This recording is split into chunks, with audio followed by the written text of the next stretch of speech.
Welcome to Conversations from the Edge of Consciousness. I'm your host, Christine Madera. For me, and possibly for you, the inner world of consciousness has always been much more real and way more fun than the so-called real material world. Growing up, I thought I was alone in this, but I'm not. There are a lot of us, and far too many have no one to talk to who shares this experience. I've been lucky to cultivate a community of friends who love to talk about the energies, ideas, and vibrations that are pushing the edges of our own consciousness, as well as our collective consciousness. In Conversations from the Edge, we share our conversations with you. Welcome to Conversations from the Edge. This is your host, Christine Madera. We are back today with Alex Boianghu. Alex is a gifted therapist and couples therapist with over 30 years of study and practice. And he uses an integrative approach to therapy, emphasizing psycho-spiritual growth that's grounded in somatic therapy and the unity of body and mind.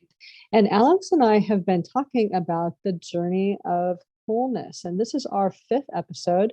And we're going to explore what Alex's experience was at a 30-day silent retreat. So this will be a really interesting conversation. So thank you, Alex. It's really nice to be talking with you again. Thank you. I'm really enjoying it. Well, absolutely. So the longest retreat, silent retreat I've ever been on is 10 days. And that was a long time to not talk. What was your retreat like? Tell us a little bit about why you do these and then a little bit more about this experience. So just to give it a framework, since the time of the Buddha, it is well known that meditation was at the foundation of transformation and insight and understanding. So, practitioners for 2,500 years, from attending a one-day retreat to meditating every day for several hours a day to going into traditional long-term retreats, there's a variety of lengths and depths that people take. And as it's come to the West, more and more people have been exploring what's it like to make this a part of one's life instead of just like, I intend a one-day thing, or it's more like, how do I make this a part of my life ongoing? And as Rupert Spira says, eventually you realize that meditation is not something you do. Meditation is life, and life is meditation. It becomes inseparable. And so for me, I've been going on meditation retreats for a very, very long time, since my 20s, from 1 day to 2 days, and then eventually doing month-long retreats, sometimes at a monastery, sometimes with one other person, with my teacher. Actually, I've done that a few times. So before this one, currently, I've probably done half a dozen or more 1 month long retreats. Wow. Some of them have been more silent than others, and so some with more people, some with less people. So it's kind of been like all over the place. And this time, something happened for me, and I was like, you know what, I'm going to do this. And I did it by myself. I didn't go to anywhere. I did it at home. And with COVID, it's very difficult now to really go somewhere. So I was like, you know what, I'm being moved, and I want to do this at home. So I have a shrine room, and I basically spent a lot of time between my shrine room and around the house and things like that. I was in silence for a good portion of time, but I talked to my wife sometimes, and there were some interactions here and there, but it was a lot of quiet time. As I say, I stayed close to the fire, as we say. What was different going into this one? Well, I guess it's from home. So what was different about this experience doing this from home than it was in some of your other experiences, going to a monastery or doing it with a group of people? There's pros and cons, I would say, to like, let's say at home. At home, in a way, there's too much comfort it can be, and too much familiarity and habit that one can fall into. So that's always a slippery slope, right? Whereas if you're somewhere else and like the meals are at a certain time, you just can't go to the refrigerator and be like, I'm going to snack now. So there's a little bit more of a you get pushed in a different way. But like I said, there's pros and cons for both, and since I've committed to doing this twice a year, starting now to 22. Then that was my first one, and then I'll probably do another one in sometime in maybe June, July, something like that. So twice a year, I'm committed to do that, and I really learned a lot of what I'd like to do next time differently. So what So would you do differently next time? I had too much access to technology. I'm going to completely shut it off. And it was difficult because people were still reaching out to me, for work and Hmm. referrals. And if I didn't get back to people, during that time, it's hard. So I maintained that. So I'm probably going to just shut it off for maybe like 15 minutes to half an hour a day or every other day to check it. And let me share some insight that my teacher gave, and I think that that'll give a framework. Okay. My teacher now is in, and this will help understand what I learned as well. My teacher now is in a 3-year retreat. It's his second one. It's a tradition. Tibetan Buddhism, you often hear what's called a 3-year, 3-month, 3-day retreat. He Hmm. completed one in 2007, and he's now in his second year of his second 3-year retreat.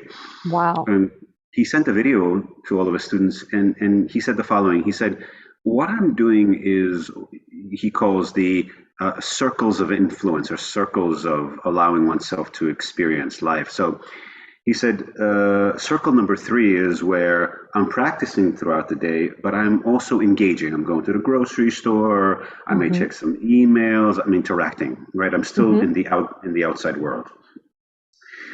Circle number 2 is a little bit tighter. There's less going out inside in the outside world. It's more, more at home, still a little bit of interacting. And Hmm. then finally, that third inner circle is complete and utter, leaving everything outside. And I would say that this retreat that I was doing I was between 2 and 3, and I really want to move towards 1. And Hmm. that's what I learned. I learned like I've got to do a better job at going towards 1. You've done one before, though. Is that correct? I've done I've done closer to 1 before, Okay. closer to 1. And I'm itching for 1 all the way, and that's really where I'm feeling a deep pull for that complete and utter, just an internal dive. That sounds wonderful. Yeah, Actually. yeah. So when you go into one of these, whether it was this one or another one, and what's your mindset going into it? Do you go in with an intention, or do you go in just a blank slate, or what do you do when you step into one of these retreats to get yourself prepared?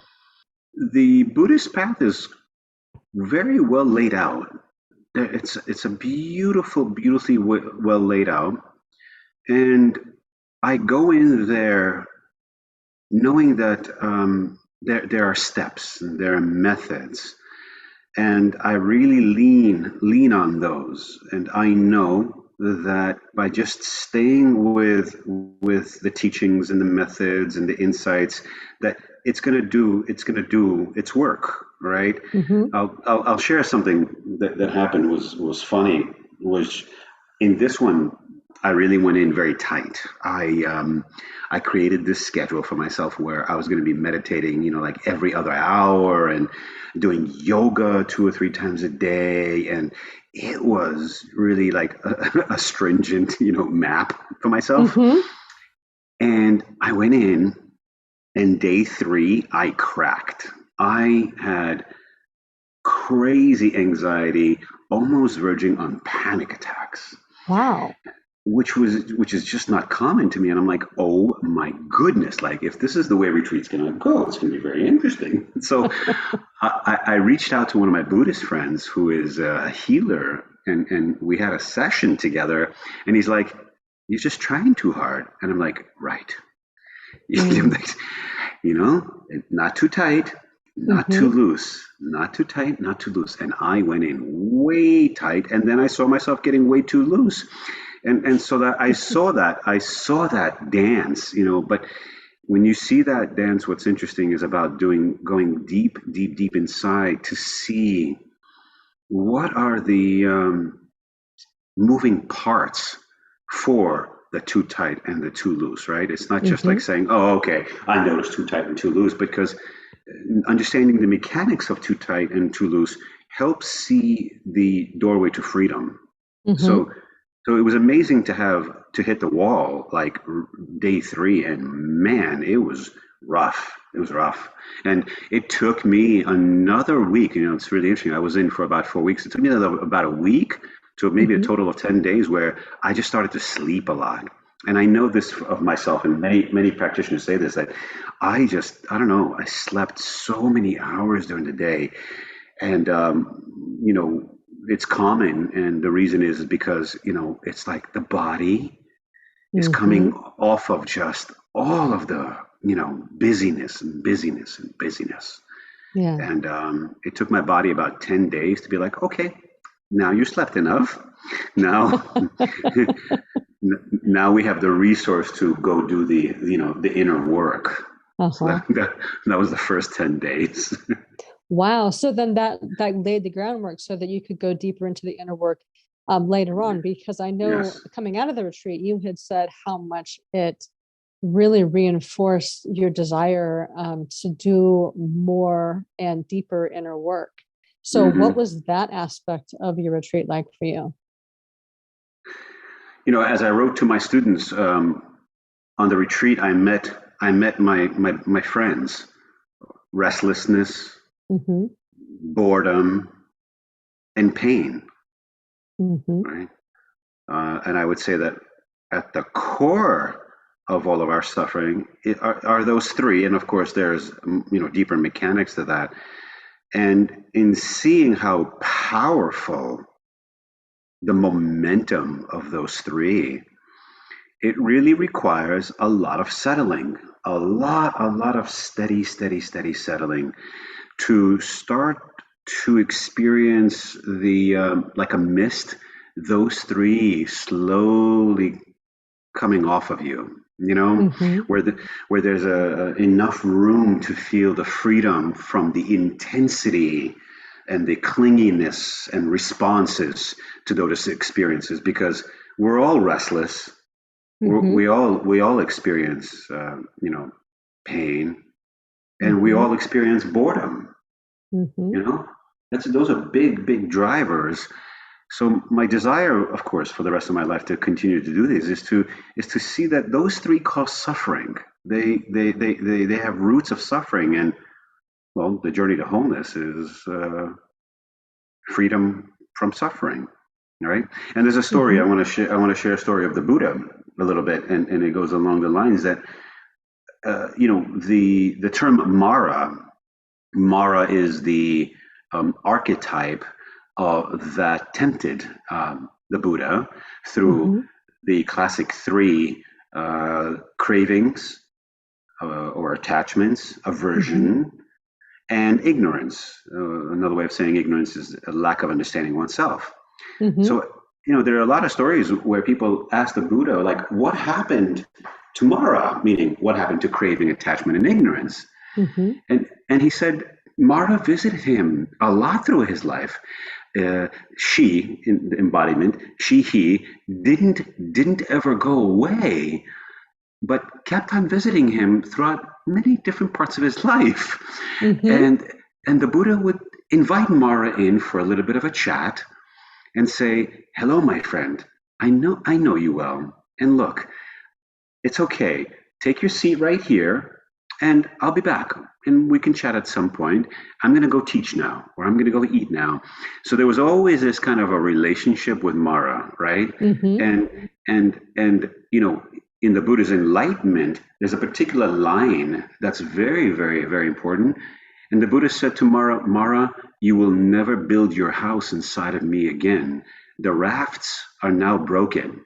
And so therefore, even though Mara came around, Mara could never inhabit inside of Buddha ever again, right? Mm-hmm.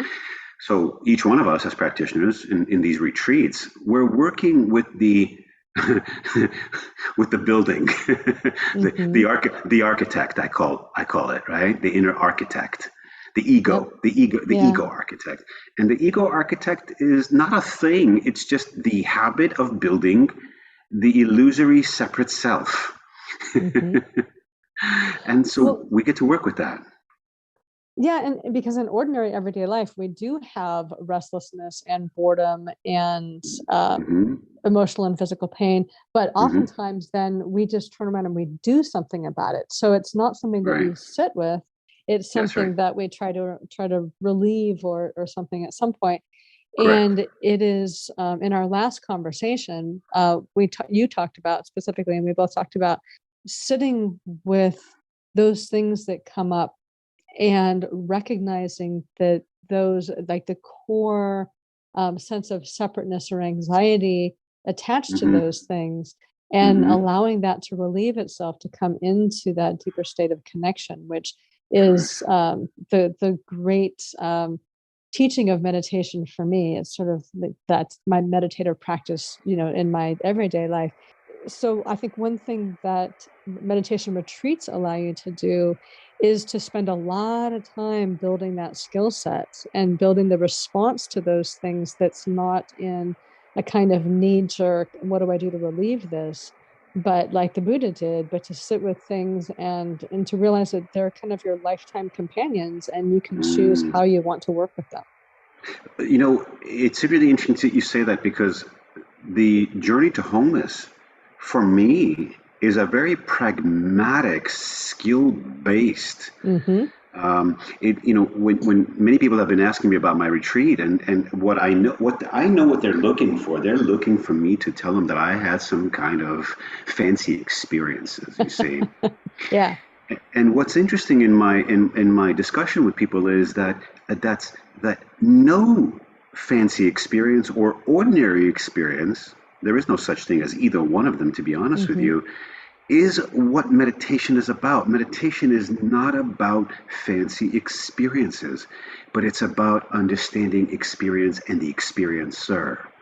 Mm. That's what we're doing. It's not that you go into retreat and go, "Oh, I had this fancy experience." And when you talk to people, let's leave alone meditators. The person's like, "Oh, I went hiking and I had this fancy experience," and then later on they go home and somebody says something to them and they get pissed off. Well, did that fancy experience on top of the mountain help them deal with being angry at their spouse? No. Mm-hmm. So Yeah. then, fancy experience doesn't in itself relieve suffering or develop the capacity to deal with everyday life. So I'm not interested in fancy experiences. What I'm Mm-hmm. interested is the skill set of working directly with suffering and wholeness and Mm-hmm. understanding those very deeply. So, and therefore, by doing that, by the way, the consequence of that is the experience of freedom. Mm-hmm. That's the natural consequence that happens. So it's not like you get the experience to alleviate restlessness, boredom, and pain, and then all of a sudden thinking, what's going to happen to those three energetically, even if I had a nice experience? They still stay in their dormant, Mm-hmm. unconscious space within the body psyche, waiting to arise once again. But we're not Yeah. interested in that. We're interested in uprooting the root causes Mm-hmm. of suffering. Yeah. And you're correct. It's a skill set. It is a habit set. It's how you dialogue with life as you move through it. And like you, whenever I do meditations or even like normal stuff, I know people who have these wild experiences and they see things and all kinds of, and that's just not me. It just has never happened. That would be fun. I mean, I've had a couple, but nothing like that. You hear about people having these peak experiences that are more than just the internal experience, and I, it is yeah. rather of a distraction because if you have one, then you're looking for that as a marker for Mm-hmm. how well you're doing your meditation, Mm-hmm. or Yeah. how spiritual you are, or whatever. Then that's its own form of striving and grasping and all those things that we're trying to move away from in the practice of moving toward wholeness. If you're around a lot of practitioners and you start to listen to some people, not everybody, you'll often Hmm. hear people describing their experiences, and they have this like fancy, oh, I got to be honest with you. I'm like you. I'm 54. I keep saying that, but I haven't had these unicorn, you know, rainbow, Alice's Wonderland kind of Right. experiences. And to be Yeah. honest with you, I'm kind of glad because Yeah. I've had different kind of experiences Hmm. that have been closer to that experience of wholeness that shows itself up in what I wrote, which is this: life. Life itself is the mystery. Hmm. Life itself, in all of its manifestation, is the fancy show. And that's what's amazing. You start to, watch the leaves. You start to see the movement of the water on your hands as you're doing the dishes. You start to experience the awe and the mystery of being alive. Hmm. How much more, sort of say, awe is needed than instead of some kind of what psychedelic experience or some altered what? I went to another galaxy. I'm sorry, but you went to another galaxy and then you came back to do your dishes. Yeah. So it's like, okay, great. When you're in that other galaxy and you live there, great. Like you can do that. But you're gonna come back here and you're gonna go to the bathroom. You're gonna go and be cooking. You gotta go to the grocery store. You gotta talk to people. So like, let's talk about that. It's a very practical path, this path to wholeness, but it is one you have to make room for in your life. The book that was written by Daniel Goleman, and I referenced it before, and Richard Davidson. I forget it was. I think it was called Altered States, and at some point it was the science of meditation. Hmm. In that book, it was amazing. I chewed it up in 2 days, and basically it says that we can go from a state to a trait, and this was Hmm. beautiful. And what they did is they studied people who practice meditation from beginners to advanced practitioners, right? Hmm. And what they saw was that people who meditated, beginners, it had an impact on them, and it had an impact directly on their body, meaning that they experienced the immediate benefits from meditation practice, such as more calmness, right? Hmm. Some more insights, and but those were like states. So what happens was they would experience that for some time, and then it was still state dependent, meaning that they needed to meditate again to kind of like feel that, and they may Hmm. may feel that continue in their day, but it was not as continuous. And then what happens is then you move to practitioners who kind of like in the middle of the beginner to advanced, and these people experience now more and more of a trait instead of just state dependent. So now all of a sudden that sense of wholeness and freedom is happening, like these threads throughout the day that are more continuous, right? Hmm. And then eventually it's those, long-term practitioners. Now it becomes a trait. Hmm. And that's amazing. And there was a particular section in the book that basically said that the interviewers were quite moved that what they saw was that all of the advanced practitioners had a particular quality that they all shared together. Look at this. That Hmm. as human beings, they're unique. Like I like Indian food. I Hmm. like going to all of the uniqueness of being a human being. Uh-huh. But they all had particular traits that were all the same. And what were those? One, they seemed to have a sense of calmness about them. Hmm. They seemed very centered. Hmm. They seemed to radiate a sense of ease about them, right? Hmm. A compassion and a humility, and a sense of like embodying being unique in who they are. And that was that was at that stage, you see. Well, and isn't that when you look at what people are actually, quote unquote, striving for in their lives, Hmm. those are the actual qualities and experiences that Correct. a lot of our achievement and striving and grasping and trying are trying to bring in us. And there's just no shortcut for that. Because if you unless until you that is your state, then you are in those states of anxiety and grasping and trying and busyness and missing the present moment by focusing on the past or the future and just all of the busyness of life. Often people wonder, can a state become a trait? And it actually is true, because Mm-hmm. we know the history, and you read history of practitioners, and if you meet practitioners, like, Thich Nhat Hanh passed away. I had an opportunity to meet him. Mm-hmm. My goodness, those traits that you and I just discussed, he embodied Mm-hmm. them all day long, all the Wow. time, all the time. And it wasn't just once in a while, it was every day, all day. And so, when you have the living proof of that in front of you, you go, that is possible. Mm-hmm. But the amount of work that's necessary is, there's a word that's often in the sutras of Buddhism. The Buddha kept on using the word ardent. I love that word, ardent. And Mm-hmm. it's just smattered all over the place.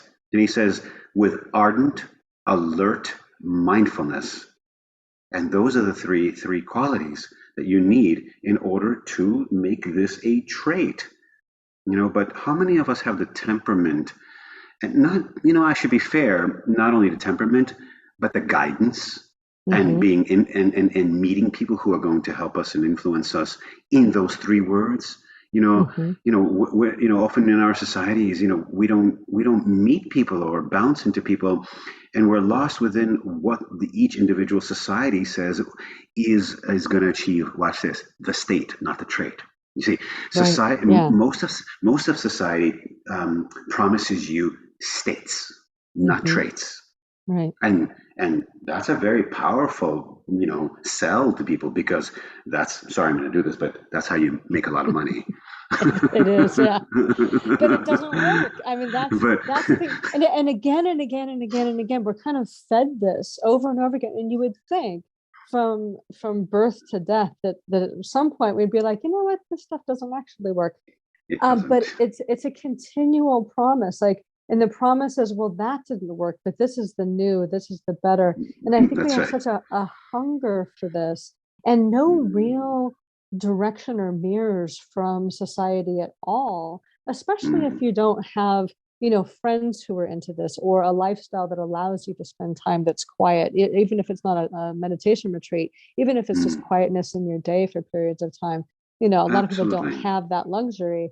But if you don't have that, there's just no way of understanding that is its own path to both state and trait, and that it's not buy this product or, get this car or date this person or shrink your thighs or whatever it Hmm. happens to be, because none of those things will do that for very Mm, long. And we had talked about that before, that, yeah. we sort of feed these deep longings with these surface things that give us a little bit of relief for a period of time, but nothing that relieves Mm. or fills that deep lack of connection with ourself, that You can't, wholeness. you can't, you can't fill wholeness because it's already whole. Right, but you can't. That's the But thing. you have to know how to be able to open to that Access. Yeah, wholeness. Yeah, that's right. yeah. That's right. And Uh, I've tried to get my thighs to be as thin as possible, like pencils, and it still hasn't worked. So I mean, I'm walking on like sticks, and it hasn't happened yet. Um, oh so dear. Yeah. So, did you have, I'm going to ask you if you had this kind of an experience too. I used to live at a Catholic retreat center. So I worked retreats in the sense that I did the cooking and the cleaning and did some of the administrative stuff and was there for people as they were in retreats. And I knew quite a few of them because they were part of a larger community. And there was kind of a pattern that in the first day or two, people were just kind of their normal self. And then they would go, and then there'd be like a little bit of a high. And then everybody would look really, really not angry, but they'd be in hurt. You could tell all their stuff was coming up, right? And these were silent, they were total, like all silence, except for mass twice a day. And they kept one session of spiritual direction each day. So that was their only interaction, but there was no talking otherwise. And it was so funny to watch because like everybody would have the same, like, everything in the whole wide world is falling apart look. And then they would go deep into that dark night of the soul. And then at about day 7 or 8-ish, depending on the person, they would start coming out of it, and then they'd be radiant at the end. And so, and I knew some people to ask about their journey afterward. And it was really that there was a whole, first that quietness was expanding and opening, and then they heard everything they had been covering up for their whole life. And then once they allowed that to lift and release off, they came into that deeper sense of connection. So did you have that same kind of pattern, or what was that like for you? It's the same pattern for all of us, actually. So that's a well laden, pattern. I think it's important to talk about it actually a little bit and demarcate the each part and really understand it from a psychological perspective, a Jungian perspective, so that people understand like why is that actually happening, right? And that's I think what's really important. And so here's why, and here are the stages that happen. So let's look at how we ordinarily live, which is a constant pushing away from unconscious material and the way that it feels in our bodies. So we're constantly pushing that away. Again, restlessness, boredom and pain on all levels, right? Physical, emotional, and intellectual. Those are constantly being pushed away. And as they're being pushed away, we know that they get reinforced and the intensity starts to come out, and it keeps on coming out. The more it comes out, the more things we need, like substances and more experiences and whatever it is that we need to manage now the intensity of that. So then we say, you know what, at some point, let's say I'm sick and tired of this and I go on retreat or I go in a quiet space. And at first, we feel the relief of simply just settling down a little bit. It's like, oh my goodness, like, from the outside world, like I don't have to engage with the outside world anymore. So now I'm thinking this is great because I'm often thinking that, it's the outside world that's causing my suffering and restlessness and all those things. So now that we say, the outside noise is quiet, so there's your first, second, maybe third day of like relief.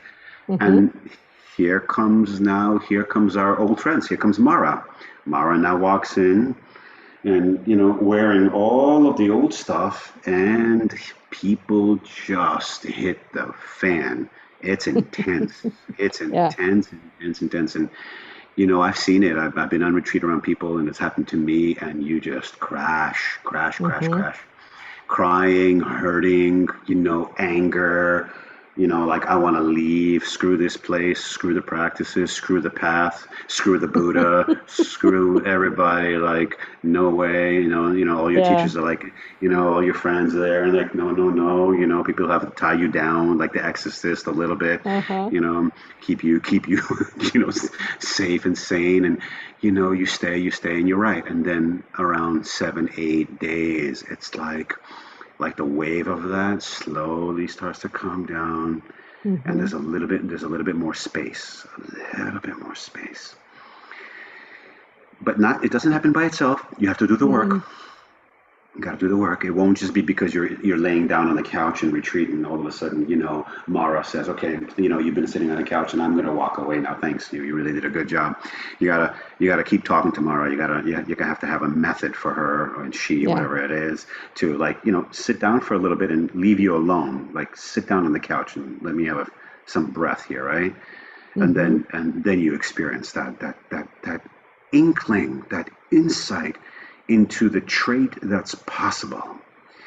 And hopefully enough of that will become the reminder when you go back to life to say, okay, do I want to remain in that state of Marahood, or now that I felt the potential freedom, I really want to work at that? And that's what happens.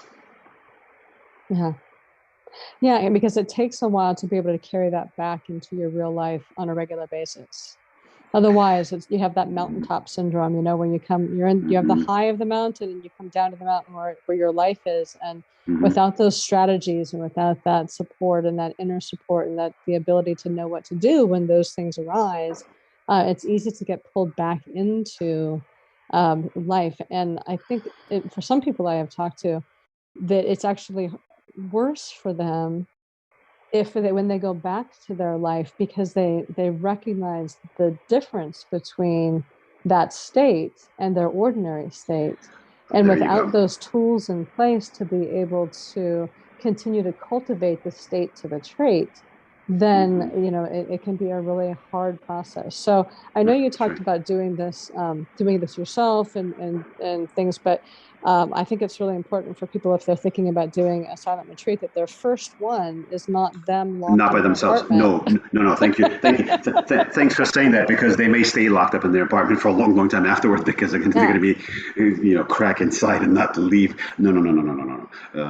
A lot of retreat, I would say, do with a lot of other people for a little Mm-hmm. while, until you really understand the path and the methods clearly, and like myself, be able to reach out to your teachers and friends who are on the path, and lean on them. And I did, and I leaned on one of my friends, and then week 3 I leaned on somebody else again, so Mm-hmm. I had support. I wasn't by myself. And look, my motivation is to make what we call meditation and post meditation the same, you know Yeah. Yeah. and that's, if I can say, striving for, even though that Mm-hmm. word is Yeah. misunderstood. But Yeah. the striving, if that striving comes from me, from being, from the quality of wholeness in being. Mm-hmm. I feel a movement of what we call integration into life, where it's seamless between the two, and then it's not two anymore, it's just one. In this last 2 years at this point, just about, where we've been in COVID. And we had a lot of people, especially in the first 6 or 8 months, who lived alone, who maybe didn't have a job anymore, or had all kinds of time to themselves. And I wonder how much people had this kind of experience without any sort of meditative habit, practice, Mm, preparation, hmm, and hmm. that may be one of the reasons why this has been so hard for people this time, because I've actually really Yes, enjoyed the quietness and the pullbacks that's given me more of that state time. But yes. can you address that? And then also, what Oh can yeah. people do to help coach themselves through this, if that's still part of Mm, their experience? Is that dark night can last a long time unless you mm. know how to work with it. Look, in the last few years, I have had so many clients who the primary experience was loneliness, Mm-hmm. the disconnection from physical human contact, and really with devastating impacts. I mean, these people were anxious, depressed, unmotivated. I mean, I saw a lot of people. And what was obvious, by the way, in doing work with them, was that this was not just out of the blue, that there were always these tendencies there to Mm-hmm. begin with, right? So Mm-hmm. then what's interesting, it opens up the possibility then as a doorway to work on lifelong patterns, you see. Mm-hmm. And so there's an opportunity to do that, because for a lot of people, like for you and for me, I mean, I haven't skipped a beat. I mean, I enjoy being alone, and Mm-hmm. I was perfectly fine with not seeing anybody or talking to anybody. I have no issue with that. You know what I mean? Me either. It's like sometimes I prefer that over anything else. So, but Yeah. for but you and I can do that. But for some people, the need and the reliance on that Mm-hmm. really shook them, pretty severely. Um, so there's internal ways to start to work with that, but there's also practical. I mean, you can't just have a person be like, okay, you know, now that you are suffering from this loneliness, and like this is your biggest issue in life, and we're just going to do this internal work. It has to be supported by external, people, and Mm-hmm. with COVID, it's hard to do that, and a lot of people have been, become creative in joining online groups and online support, and so there is a lot available now through online support. And Mm-hmm. maybe you join a live class or something. So like people have been getting very creative in making that connection with people. That's the practical side of it. I Right. mean, what else is there? I mean, there's no way to get around this. It is what it is. So it's teaching people to find that resilience while they are waiting to make that human contact. You know. Mm-hmm. Well, So, and one of my hopes too, and there's a lot of talk, and people, of course, say, well, we can't go backwards. So there's no going back to where things were. But as we move forward into the next normal, one of my great hopes was that this time of quietness, of more isolation, of more silence is one that people will find some connection with themselves and some solace in to move into that next new normal, whatever that happens to be, so that we don't go back into the same level of distraction, the same level of grasping, the mm, same level of things, because mm, there's a lot of things that are changing. But as far as like what was available before COVID and what's available after COVID from a sense of work and education and all kinds of aspects of society. But I don't know that our core human tendencies of reaching for distraction when we're uncomfortable is one of those things that's going to be a natural outcome of this. I hope that there is some of that for some people. But I kind of see, we're kind of going back with a vengeance, and all the things that people missed out on for the last 2 years are going back and trying to do all of them at one time.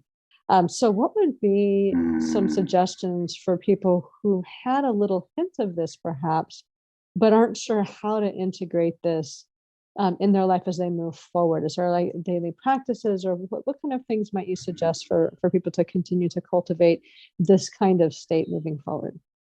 Well, I mean, first of all, is to realize that what they were experiencing during this particular time was not, sort of say, outside of a longer term pattern that they were working Hmm. with, right? So what I would say is that as the mirror, and by the way, it may be this experience now, but you and I could see that in our lives before this, other things pushed Hmm. us to the mirror of self, right? So it's Yes. interesting that like we're pointing to it now because it's extreme. But I'd say that if you sit down with anybody in their life and you go, like, they'll tell you stories of where they lost a job and they couldn't get a job for 2 years. Okay, Hmm. that pushed them to the edges of learning a lot about themselves. So I want to be mindful to say that this is not the only time in each of our lives where we've been pushed into the mirror of self, right? Hmm. Yeah. So, but we have a lot of young people who haven't had a lot of life experiences, for example, and Hmm. this is their first, let's say, And it's a big one big if one. it's You your know, this is a first. Yeah. this is a first big one. Then Hmm. they don't have the resources, the resilience that maybe we have. So I would say then to they need support. They need support. Be it friends, psychotherapy, healers, clergy, somewhere, and most of it will be online to get the support to look at it as a broader picture, and Hmm. to also the spiritual work is to realize, right, that on the other side of this is not some kind of return, because we realize, wait a second, I can't return something that was actually causing suffering to begin with. And that's the big Hmm. lesson. So when you're saying to Yeah. me, what do? You recognize that the train that you were on actually was causing you suffering, not wholeness. And then it's the same thing, like why does one stay in an unhealthy relationship for 15 years? It's the same thing as being in COVID. Hmm. Sorry, I mean, it's like, you could say the same thing for there. Yes, that's true. Maybe the marriage is worse than the COVID. I don't know. But when we think about something like a marriage and we're suffering in a marriage, like we might think we don't have a choice, but we understand that this is something that's not really imposed on us. There is an element of choice. But with Right. COVID, there was so much about it that was Correct. outside of our personal choice that it Yes. felt more repressive for people Yes. in a lot of different ways. And I think that also brought up a whole different aspect of the discomfort that we feel that we don't necessarily acknowledge because we Mm, have an illusion of choice that we can suffer in a million different ways. But yes. when 999,000 of those ways are taken away and we can only suffer in one way, like there's something that's really that feels very different about that kind of suffering. I wanna really be very compassionate here and say the following, Hmm. that there are a lot of people who lost their jobs, Hmm. who, lost their savings, had to move in with family, lost their Hmm. homes, people died, relatives have died. I've known people. So, you know, I mean, of course, we can look at this from a spiritual perspective, but then to divide spiritual and human is really not the right thing to do. Yeah. And so there was and has been and is severe impact. And I'm listening to people. I know people every week now that lose a loved one to COVID. Hmm.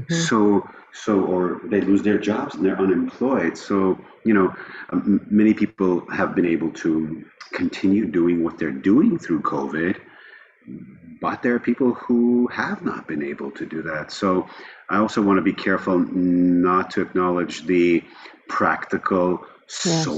social needs for Hmm. support, not some, highfalutin, meditation practice because of this. Yeah. No, I mean, one needs practical skills here and outside support.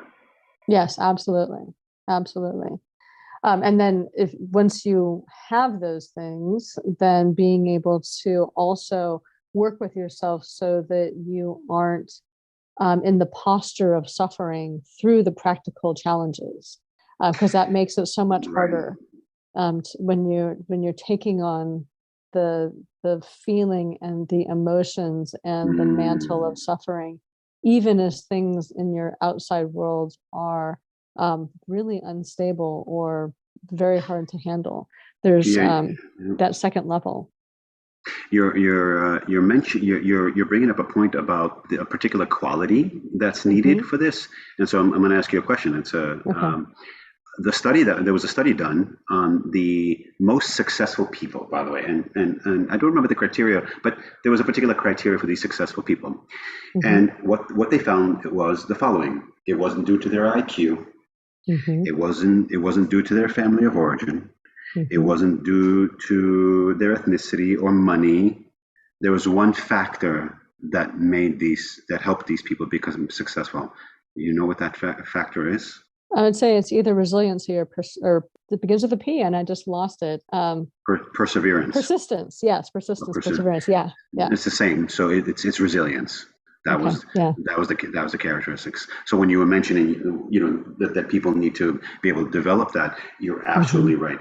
The number one criteria for all human beings is resilience. So, and once again, that is a skill. Some people are Hmm. naturally born more resilient than others, Hmm. and yet it's a skill equal for all of us. Every single human being can learn that skill, even through COVID. And so, again, not just saying, "Oh, you need resilience and you don't need the social support." No, no, no. Yeah, Both, right. both, both, Both, both of this, both. both. Yeah. Well, and I think the social support, like this is our lesson as a collective, that Correct. if that we need to all together somehow figure out a way to make things more stable so that when life happens, because it happens, that when life happens, it's not a catastrophic shift in everything for you. You Mm, don't lose your house, you don't lose your savings, you don't lose everything. We've got ways to help keep people in stability so that we can function as a mm. society. Because when we are, as an individual, when you're always at one extreme or another, it's really hard to find balance and to move forward.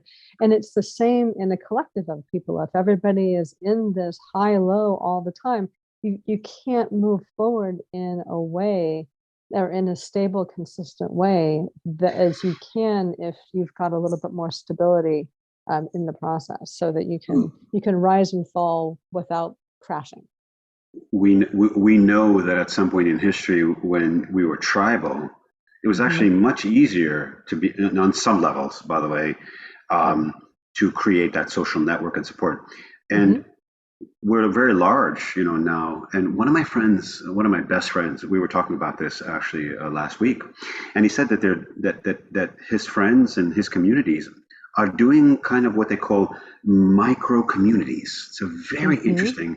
So they'll take a particular section of town and somehow divide that up, and that everybody there starts to create a collectivity in a way. Uh-huh. So the people exchange phone numbers, they exchange trades and crafts, and they have small little markets. So it's almost like you create little pockets of support. Mm-hmm. And I was like, wow, that's so beautiful. It is. And I think that when you said, like, it would require to start to create these micro communities again, Mm-hmm. without the tribe in terms of, like, particular culture or race, or no. Right. Whoever lives within that designated area, we are all in Mm-hmm. this together. Yep. I love it. And I love it. that is the key, is that sense that we're all in this together. That, I mean, because isn't that the core of wholeness?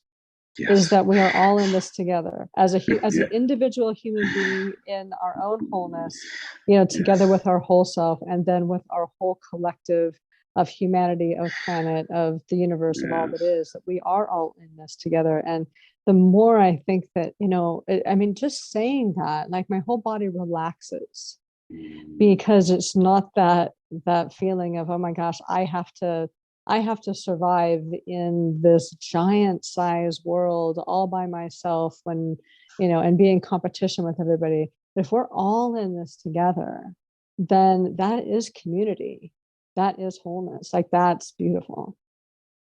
If you put together 100 people, let's say, and you Hmm. blindfold everybody and you put them in a Hmm. room together, and they can't make out, and they can't make out other people's kind of assuming identities, right? And Hmm. of course, people will guess at things based on people's accents, an attempt. But let's say they can't touch each other, they can't see each other, and what happens after some time in that kind of experiment is that everybody actually starts to reveal what their deepest yearning is, Hmm. and what they realize is all the same. Yeah. Yep.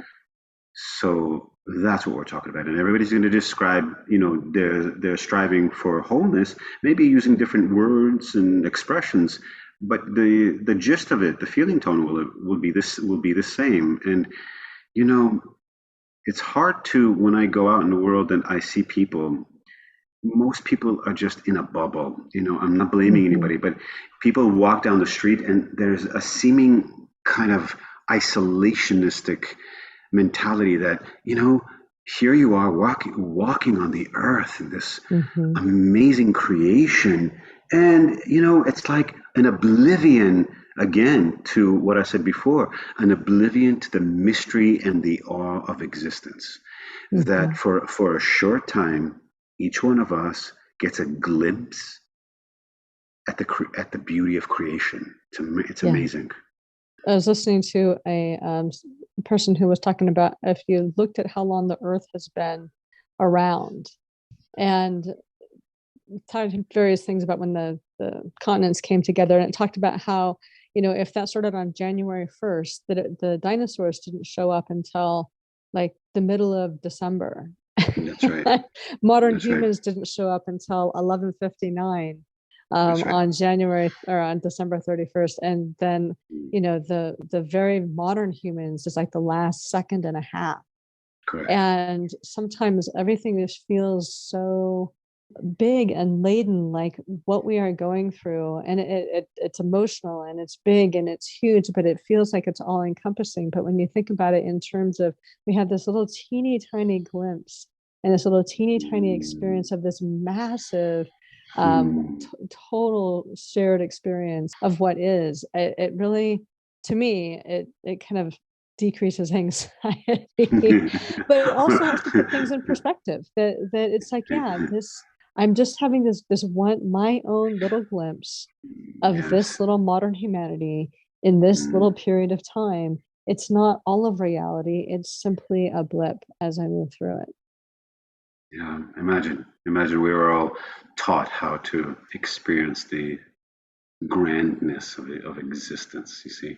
It's always fun talking to you, but is there any last little thing that you want to leave people with before we wrap up? The inner journey is the most important journey, and it's filled with riches. I encourage everyone to take that journey, Hmm. find people that you honor and you trust that can support you in that. It's very important. Nobody does this by themselves. Connect with people.